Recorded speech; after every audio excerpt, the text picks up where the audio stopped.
शिव जी के मंदिर में यदि आप जल चढ़ाने के लिए जाते हो और आपने अगर शिव महापुराण की कथा को सुन रखा है तो कथा में बारंबार आपको सुनने को मिलता है कि ये शिवलिंग शिव है, ये जलाधारी माँ पार्वती जी का हस्त कमल है, ये सामने से जो जल बहता है, राइट में गणेश है, लेफ्ट में कार्तिकेय हैं, बीच में अशोक सुंदरी है। शिव जी के ऊपर जो बूंद बूंद पानी टपक रहा है वो शिव जी की 5 लड़कियां जया, विषहरा, शामली बारी, दौतली, देव है।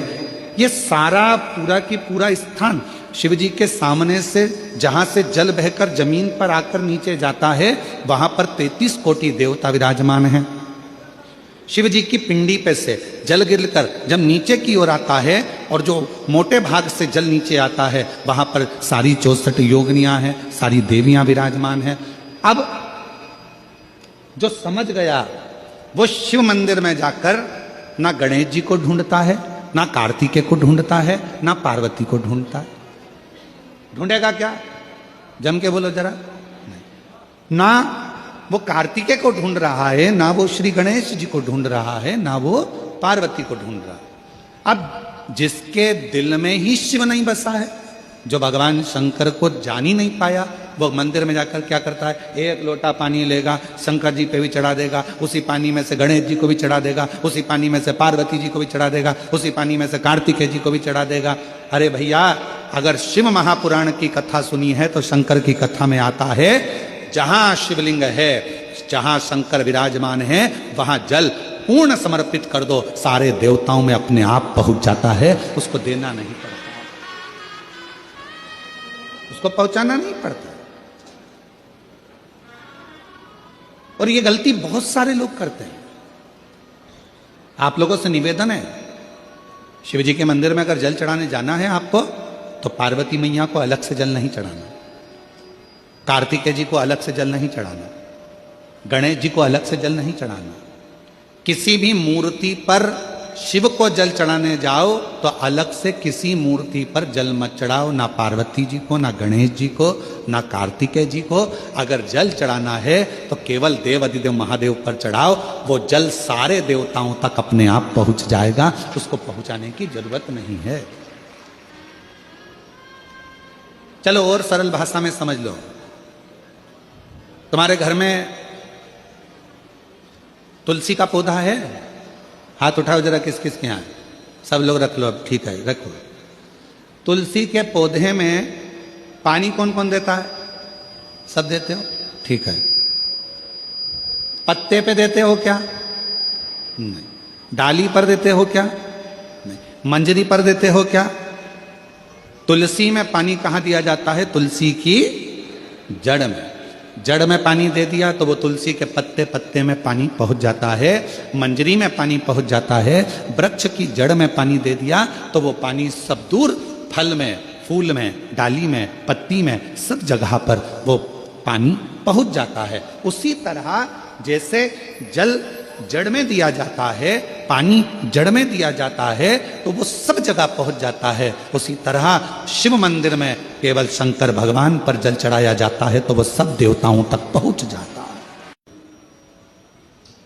केवल जड़ में पानी दीजिए, फूल में, पत्ती में, फल में, सब जगह पर वो पानी पहुंच जाता है। उसी तरह अगर जल देना है तो शंकर जी के मंदिर में कभी भी जाओ, ना पार्वती जी को पानी चढ़ाना, ना गणेश जी को पानी चढ़ाना, ना कार्तिकेय जी को पानी चढ़ाना। अगर लोटा भर के जल चढ़ाना है तो किस पे?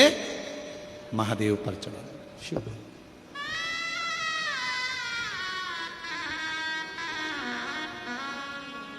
गलती तो नहीं करोगे?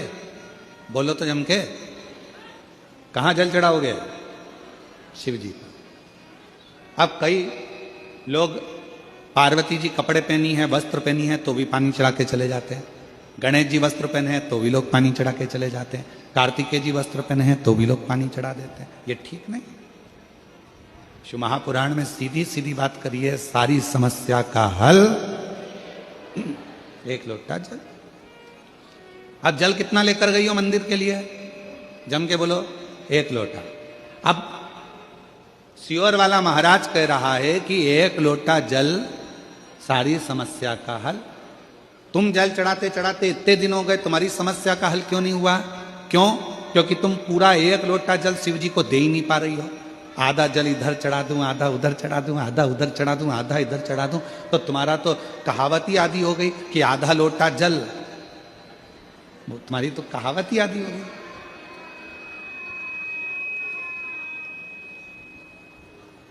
पूरा 1 लोटा चढ़ा? अरे बोलो तो जम के, नहीं चढ़ा, नहीं चढ़ा। इधर पार्वती जी को चढ़ा दिया, गणेश जी को चढ़ा दिया, कार्तिकेय को चढ़ा दिया, और फिर शिव जी को जल चढ़ा रही है, या शंकर जी को चढ़ाने के बाद थोड़ा सा बचा कर इधर भी चढ़ा दूं, उधर भी चढ़ा दूं, उधर भी चढ़ा दूं, मन में रख लिया बचा कर। पशुपति व्रत की महत्वता में स्वयं शिव महापुराण में पाशुपत्य अस्त्र, पाशुपत्य व्रत और पाशुपत योग, 3 चीजों में पशुपति व्रत की महत्वता में यहां तक कहा है कि तुम पशुपति व्रत के लिए अगर कोई मीठा बना रही हो, प्रसाद बना रही हो, तो वो प्रसाद जितना बनाया है वो पूरा की पूरा लेकर मंदिर जाना पड़ता है। बोलो सही है कि गलत है?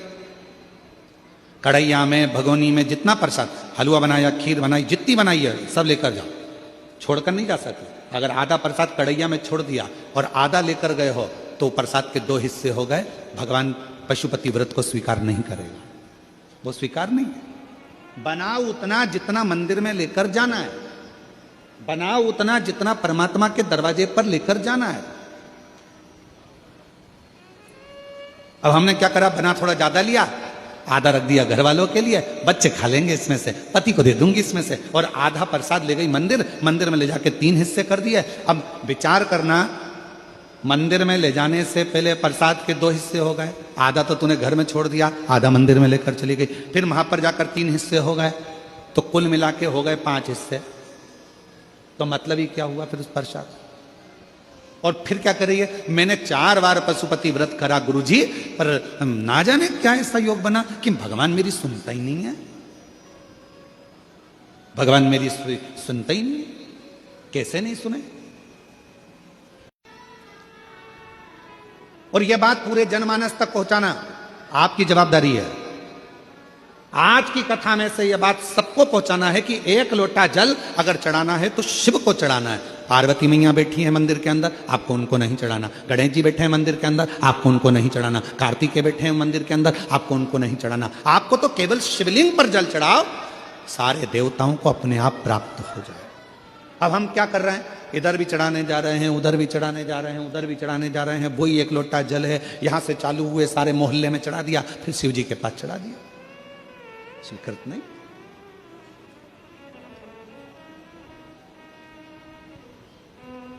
आडंबर में नहीं पड़ना, ढोंग ढकोसले में नहीं जाना, किसी भी आडंबर में जाने की जरूरत नहीं है। 1 लोटा जल, जम के बोलो, सारी समस्या। अब तुम जो आधा अधूरा चढ़ा रही उसका क्या करें, उसका करें क्या? तुम बताओ उसका हिसाब क्या, कैसे लगाया जाए? और ईमानदारी से बोलना, दिल पे हाथ रख के, गलती तो करी है। वो तो आज तुम चुपचाप बैठे हो, चुप बैठे हो, जरूर कोई बात है। चुप बैठे हो मतलब जरूर, हाँ महाराज जी गलती करी, हम गए मंदिर में, हमने यहाँ भी चढ़ाया, वहाँ भी चढ़ाया, वहाँ भी चढ़ाया, शिव जी को चढ़ाया। लोटा एक ही था, पानी भी एक ही लोटा था, पर उसमें से हम सब दूर चढ़ा दिए, गलती। और हम कह रहे हैं बाबा सुन नहीं रहा, बाबा सुन नहीं रहा। अरे ध्यान रखो,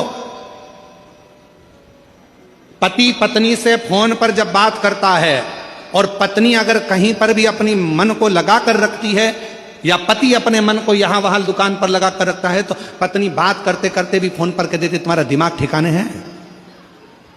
बोलो बोलो, सही है कि गलत है? पत्नी फोन पे बात कर रही है माँ कैसे, और पति बात कर रहा है, और वो दुकान पर तुम बैठे थे और तुम्हारा ध्यान ग्राहक में भी है, काम में भी है, इसमें भी है, उसमें भी है, लैपटॉप पर लगा है, पत्नी फोन पे बात करी, तो आखिरी में पत्नी कह देती है मैं रात को बात कर लूंगी, तुम्हें जो काम करना है कर लो, मैं जानती हूँ तुम्हारे पास बात करने की फुर्सत नहीं है मेरे लिए, मैं जानती हूँ तुम्हारा दिल नहीं है मेरे से बात करने का, तुम्हारा मन नहीं है मेरे बात करने का। बोलो ईमानदारी से, लड़ाई होती कि नहीं होती? झगड़ा होता है कि नहीं होता? इसी बात पे झगड़ा होता है कि कम से कम मेरे से 10 मिनट बात कर रहे हो, दिन भर बात नहीं कर रहे हो, 15 मिनट भी बात नहीं कर रहे हो, कम से कम 5 मिनट बात कर रहे हो, तो कम से कम मेरे होकर तो बात करो। मेरे से बात करना है तो जितनी देर मुझसे बात कर रहे हो मेरे तो हो जाओ। उसी तरह अगर तुम एक लोटा जल लेकर जा रहे हो तो सबके क्यों हो रहे हो? एक के तो हो जाओ, और एक के हो गए तो सबके होगा।